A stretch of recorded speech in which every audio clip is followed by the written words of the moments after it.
Deep in the mountains of Peru, hidden among the sharp peaks and winding rivers, lies an ancient place of mystery and power.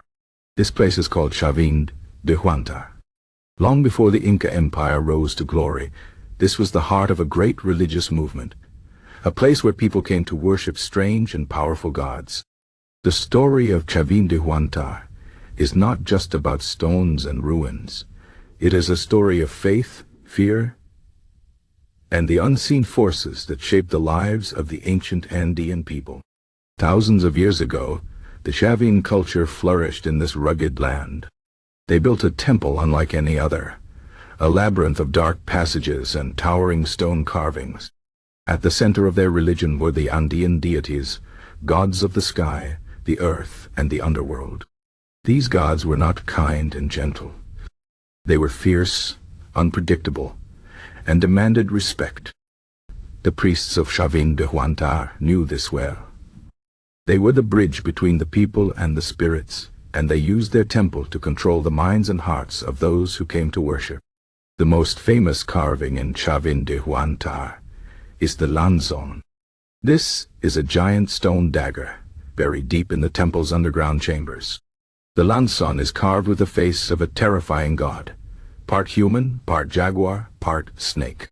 His eyes seem to follow you as you move, and his snarling mouth is full of sharp teeth. The priests would bring visitors into the dark halls, where the only light came from flickering torches. The shadows made the carvings seem alive. The air was thick with the smell of burning herbs and the sound of distant drums. Then, at the right moment, the priests would reveal the Lanzón, and the people would fall to their knees in terror and awe. But why did they worship such a frightening god? The people of the Andes lived in a world of danger. Earthquakes could shake the ground without warning. Storms could flood their fields or freeze their crops. They believed the gods controlled these forces, and only by pleasing them could they survive. The Lanzón was not just a symbol of fear. It was a symbol of power. By facing the god's anger, the people hoped to gain his protection. The temple itself was designed to confuse and amaze. Narrow corridors twisted in strange directions, making visitors feel lost.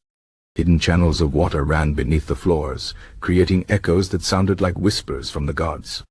Some scholars believe the priests used hallucinogenic drugs made from local plants to make the visitors see visions. Imagine walking through the dark, hearing voices, seeing the walls move. Then suddenly standing before the Lanzón, its face glowing in the torchlight. It was an experience meant to change a person forever. Outside the temple, the world of the Chavín people was connected to the spirits in every way. They carved stone statues of jaguars, eagles, and serpents, animals they believed had divine power. Shamans, or holy men, would wear masks of these creatures during rituals, becoming vessels for the gods. They danced, chanted, and entered trances, seeking guidance for their people. The gods spoke through them, giving advice on when to plant crops, when to go to war, and how to heal the sick. One of the most mysterious figures was the staff god. This deity appeared in many carvings, holding a staff in each hand. Some say he was a god of creation, bringing order to the world. Others believe he was a sky god, controlling the sun and rain. His image spread far beyond Chavín, influencing other Andean cultures for centuries. But no one knows his true name or his full story. The priests kept these secrets hidden, passing them down only to the chosen few. As time passed, the power of Chavín de Huántar began to fade. New cultures rose, and new gods took their place. The temple was abandoned, its halls silent. But the spirits of the old gods never truly left. Even today, the people of the Andes tell stories of the Lanzón and the staff god. They say that on certain nights, if you listen closely, you can still hear the drums echoing through the ruins. The legacy of Chavín de Huántar lives on not just in stone, but in the beliefs of millions. The Andean world was, and still is, a place where the line between the human and the divine is thin. The gods of the mountains, the rivers, and the sky are always watching. and perhaps in the shadows of the ancient temple. They are still waiting,